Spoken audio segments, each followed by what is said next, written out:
നമസ്കാരം, മലയാളി വാർത്തയിലേക്ക് സ്വാഗതം. തിരുവനന്തപുരത്ത് നിന്നും വളരെ വേദനാജനകമായ ഒരു വാർത്ത വരികയാണ്. തിരുവനന്തപുരത്ത് വീട്ടമ്മയെ കിണറ്റിൽ മരിച്ച നിലയിൽ കണ്ടെത്തി. വിതുര സ്വദേശി ദിവ്യയാണ് മരണപ്പെട്ടത്. മകന്റെ മരണത്തെ തുടർന്നുണ്ടായ മനോവിഷമത്തിൽ അമ്മ ജീവനൊടുക്കിയെന്നാണ് മനസ്സിലാക്കാൻ സാധിക്കുന്നത്. വിതുര ആനപ്പെട്ടി ഹരിവിലാസത്തിൽ ദിവ്യയാണ് വീടിന് സമീപത്തുള്ള കിണറ്റിൽ മരിച്ച നിലയിൽ കണ്ടെത്തിയത്. 41 വയസ്സുകാരിയായിരുന്നു. ഇന്നലെ പുലർച്ചെ 2:30-ഓടെയാണ് ഈ സംഭവം ഉണ്ടായതെന്നാണ് മനസ്സിലാക്കാൻ സാധിക്കുന്നത്. ഈ കിണറ്റിൽ എന്തോ വീഴുന്ന ശബ്ദം കേട്ട് വീട്ടുകാർ ഓടിയെത്തുകയായിരുന്നു. വീട്ടുകാർ ഓടിയെത്തി നോക്കിയപ്പോൾ കിണറ്റിനുള്ളിൽ ആരെയും കാണാൻ കഴിഞ്ഞില്ല. ഉടൻ തന്നെ നാട്ടുകാർ വിവരം ഫയർഫോഴ്സിൽ അറിയിച്ചു. വിതുര നിലയത്തിൽ നിന്നും ഫയർഫോഴ്സ് സംഘം എത്തി. സേനാംഗമായ fire and rescue officer Anoop കിണറ്റിലിറങ്ങി പരിശോധിച്ചപ്പോൾ അബോധാവസ്ഥയിൽ കിടക്കുന്ന ദിവ്യയെ കണ്ടു. ഉടൻ തന്നെ കരയിലെത്തിച്ചു. വിതുര സർക്കാർ ആശുപത്രിയിൽ കൊണ്ടുപോയി. പക്ഷേ ജീവൻ രക്ഷിക്കാൻ സാധിച്ചില്ല. ദിവ്യയുടെ ഏക മകൻ ഹരിയെ കഴിഞ്ഞ മാസം ജീവനൊടുക്കിയ നിലയിൽ കണ്ടെത്തിയിരുന്നു. ഇതിന്റെ മനോവിഷമത്തിലായിരുന്നു ദിവ്യ എന്നാണ് മനസ്സിലാക്കാൻ സാധിക്കുന്നത്. മകന്റെ മരണത്തിന് ശേഷം വീട്ടിനുള്ളിൽ നിന്ന് പുറത്തിറങ്ങാതെയാണ് ദിവ്യ കഴിഞ്ഞിരുന്നതെന്ന് ബന്ധുക്കൾ പറയുന്നു. ദിവ്യയുടെ ഭർത്താവ് പെട്രോൾ പമ്പ് ജീവനക്കാരനാണ്. പോസ്റ്റ്മോർട്ടത്തിന് ശേഷം നടപടികൾ പൂർത്തിയാക്കി മൃതദേഹം വീട്ടിലെത്തിച്ച് സംസ്കരിക്കുകയും ചെയ്തു. മകന്റെ ആത്മഹത്യക്ക് പിന്നാലെ അമ്മ അസ്വസ്ഥയായിരുന്നു. അതിന് പിന്നാലെയാണ് ഇപ്പോൾ അമ്മ ആത്മഹത്യ ചെയ്യുക എന്ന തീരുമാനത്തിലെത്തിയതെന്നാണ് മനസ്സിലാക്കാൻ സാധിക്കുന്നത്. തീർച്ചയായിട്ടും അത്തരത്തിൽ കിണറ്റിൽ ചാടിയാണ് അമ്മ ആത്മഹത്യ ചെയ്തിരിക്കുന്നത്. തീർച്ചയായിട്ടും ആത്മഹത്യയും കൊലപാതകങ്ങളും ഒക്കെ വീണ്ടും വീണ്ടും വർദ്ധിക്കുന്നു എന്ന് തന്നെയാണ് മനസ്സിലാക്കാൻ സാധിക്കും. പ്രത്യേകിച്ച് കഴിഞ്ഞ ദിവസങ്ങളിലൊക്കെ കൊല്ലത്ത് സംഭവിച്ച ഒരു സംഭവം, അതായത് ആൺ സുഹൃത്തിനോടൊപ്പം വഴക്കുകൂടി പിന്നാലെ കിണറ്റിലേക്ക് ചാടുന്നു. കിണറ്റിൽ ചാടി അതിന് പിന്നാലെ ആൺ സുഹൃത്ത് ഫയർഫോഴ്സിനെ വിളിച്ച് ഫയർഫോഴ്സ് എത്തുമ്പോൾ രക്ഷാപ്രവർത്തനത്തിനിടെ ഒരു ഫയർഫോഴ്സ് ഉദ്യോഗസ്ഥനും ജീവൻ നഷ്ടമാകുന്ന ഒരു സംഭവം ഈ ഇടയ്ക്കാണ് റിപ്പോർട്ട് ചെയ്യപ്പെട്ടത്. ഇത്തരത്തിലുള്ള അപകടങ്ങളൊക്കെ വർദ്ധിച്ചുകൊണ്ടിരിക്കുകയാണ് എന്നാണ് നമുക്ക് മനസ്സിലാക്കാൻ സാധിക്കുന്നത്. ഇനി നമുക്ക് മറ്റൊരു വാർത്തയിലേക്ക് കൂടി പോകാം. അപകട മരണം എന്ന് വിചാരിച്ച ഒരു സംഭവം അതൊരു കൊലപാതകമാണ് എന്ന സംശയം ഉടലെടുത്തിരിക്കുകയാണ്. സംഭവം കോട്ടയത്താണ്. അതിന്റെ വിശദാംശങ്ങൾ കൂടി നോക്കാം. കോട്ടയത്ത് വാഹനാപകടത്തിൽ യുവാവ് മരിച്ച സംഭവം കൊലപാതകമാണോ എന്ന സംശയവുമായി ബന്ധുക്കൾ രംഗത്ത്. കോട്ടയം വയല കടപ്പാളറ്റം പടിഞ്ഞാറെ മുണ്ടിയാനയിൽ PN ജയന്റെ മരണത്തിൽ ദുരൂഹത ആരോപിച്ച് ബന്ധുക്കൾ രംഗത്ത് വന്നിരിക്കുകയാണ്. 43 വയസ്സുകാരനാണ് ജയൻ. ജില്ലാ പോലീസ് മേധാവിക്കാണ് ഇപ്പോൾ ബന്ധുക്കൾ പരാതി നൽകിയിരിക്കുന്നത്. അതായത് സംഭവം ഇങ്ങനെയാണ്. 10-ാം തീയതി രാത്രി വയല കാട്ടാമ്പള്ളി ഭാഗത്ത് വാഹനം തട്ടി മരിച്ച നിലയിൽ ജയനെ കണ്ടെത്തുന്നു എന്ന വിവരമാണ് ബന്ധുക്കൾ അറിയുന്നത്. സുഹൃത്തുക്കൾ ചേർന്ന് ജയനെ ആശുപത്രിയിൽ എത്തിക്കുന്നു. ആശുപത്രിയിൽ നിന്നും വീട്ടുകാരെ വിവരം അറിയിക്കുന്നു.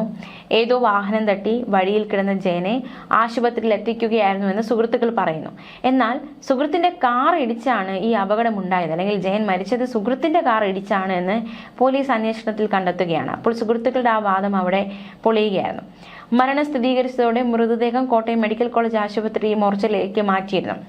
ജയനെ കാണാനായി അല്ലെങ്കിൽ ഈ വിവരം അറിഞ്ഞെത്തിയ ആശുപത്രിയിലെത്തിയ സഹോദരങ്ങൾ അറിഞ്ഞത് ജയൻ മരിച്ചു എന്ന വാർത്തയാണ്. മനഃപൂർവ്വമല്ലാത്ത നരഹത്യക്ക് കേസെടുത്ത മരങ്ങാട്ടുപള്ളി പോലീസ് വാഹന ഡ്രൈവറെ അറസ്റ്റ് ചെയ്യുകയും ചെയ്തു. പക്ഷേ സംഭവത്തിന് ദുരൂഹതയുണ്ട് എന്ന് ബന്ധുക്കൾ ആരോപിക്കുന്നു. ആ ആരോപണത്തിൽ ബന്ധുക്കൾ ഉറച്ചു നിൽക്കുകയാണ്. സുഹൃത്തുക്കൾ ഫോണിൽ വിളിച്ചതിനെ തുടർന്നാണ് ജയൻ സംഭവ സ്ഥലത്തേക്ക് പോകുന്നത്. അപ്പോൾ സുഹൃത്തുക്കൾ എന്തിന് ജയനെ അവിടേക്ക് വിളിച്ചു വരുത്തി, അല്ലെങ്കിൽ എന്ത് പറഞ്ഞാണ് അവിടേക്ക് ക്ഷണിച്ചത് എന്നൊരു ചോദ്യവും കൂടി ഉയരുകയാണ്. ഈ സുഹൃത്തുക്കൾ പറഞ്ഞതനുസരിച്ച് ആ സ്ഥലത്തെത്തിയ ജയൻ ഇവിടെ വെച്ച് സുഹൃത്തുക്കളുമായി വാക്കുതർക്കം ഉണ്ടാകുന്നു, കയ്യാങ്കളി ഉണ്ടാകുന്നു. ഇതിന്റെ ചിത്രങ്ങൾ ജയന്റെ ഫോണിലുണ്ട്. എന്ത് കാര്യത്തിലാണ് ഇവർക്കിടയിൽ വാക്കുതർക്കം ഉണ്ടായത്? അതൊരു കയ്യാങ്കളിയിലേക്ക് പോയത് എന്തിനായിരുന്നു? എന്തായിരുന്നു ഈ സുഹൃത്തുക്കൾക്കിടയിൽ ഉണ്ടായ പ്രശ്നം? ഈ പ്രശ്നത്തിന് ഫലമായിട്ട് കൊലപ്പെടുത്തിയതാണോ? അങ്ങനെ ചോദ്യങ്ങൾ ഒരുപാട് ബാക്കി ആകുന്നുണ്ട്. ജയന്റെ തലയ്ക്ക് പിന്നിൽ അടിയേറ്റ നിലയിലാണ് കണ്ടെത്തിയത്. കഴുത്തിന് താഴെ മുറിവേറ്റ പാടുകളുമുണ്ട്. സംഭവ ദിവസം രാത്രി ഈ ഭാഗത്തു നിന്നും ജയന്റെ നിലവിളികൾ അയൽവാസികൾ കേട്ടു എന്നാണ് ബന്ധുക്കൾ പറയുന്നത്.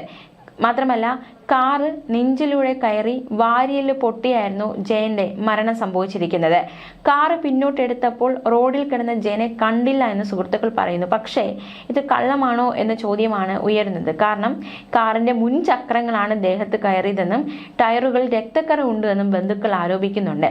അപ്പോൾ പിന്നിലോട്ടെടുത്തപ്പോൾ തങ്ങൾ കണ്ടില്ല, അങ്ങനെ അബദ്ധത്തിൽ സംഭവിച്ചതെന്ന് സുഹൃത്തുക്കൾ പറയുമ്പോൾ പോലും കാറിന്റെ മുൻഭാഗത്താണ് ഈ ഒരു രക്തക്കറയൊക്കെ കണ്ടെത്തിയിരിക്കുന്നത്.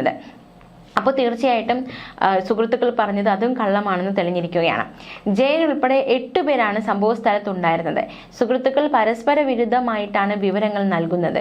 ജയന്റെ ഫോൺ കണ്ടില്ലെന്നാണ് സുഹൃത്തുക്കൾ ആദ്യം പറഞ്ഞത്. എന്നാൽ അപകടമുണ്ടായ കാറിൽ നിന്ന് ഫോൺ കണ്ടെടുക്കുകയായിരുന്നു. ജയന്റെ ഫോണിലെ പല വീഡിയോകളും ചിത്രങ്ങളും നീക്കം ചെയ്ത നിലയിലാണ്. ഇക്കാര്യങ്ങൾ പോലീസിനെ അറിയിച്ചെങ്കിലും FIR-ൽ ഇവയൊന്നും ഉൾപ്പെടുത്തുകയോ അന്വേഷണം നടത്തുകയോ ചെയ്തിട്ടില്ല. ജയന്റെ ഫോൺ പരിശോധിക്കാൻ പോലീസ് തയ്യാറായിട്ടില്ല. മരിക്കുന്നതിന് തൊട്ട് മുൻപ് അമ്മ ശാരദ ജയനെ വിളിച്ചിരുന്നു.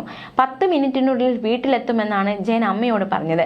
16 ദിവസം പിന്നിട്ടിട്ടും പോസ്റ്റ്മോർട്ടം റിപ്പോർട്ട് കിട്ടിയിട്ടില്ല. അങ്ങനെ ഒരുപാട് ആരോപണങ്ങൾ, ഒരുപാട് വീഴ്ചകൾ പോലീസ് വ്യക്തമായി അന്വേഷിക്കുന്നില്ല എന്നടക്കമുള്ള ഒരു ആരോപണങ്ങളൊക്കെ നിലവിൽ ശക്തമായി തന്നെ നിലനിൽക്കുകയാണ്. എന്തായാലും എന്താണ് ജയന് സംഭവിച്ചതെന്ന ചോദ്യമാണ് നിലവിൽ ശക്തമാകുന്നത്. ഇതൊരു കൊലപാതകമാണോ, അപകടമാണോ, കൊലപ്പെടുത്തിയതാണെങ്കിൽ എന്തിനു കൊലപ്പെടുത്തി, എന്തായിരുന്നു കൊലയിലേക്ക് നയിച്ചത്, അങ്ങനെ ചോദ്യങ്ങൾ ഒരുപാട് ബാക്കിയാവുകയാണ്.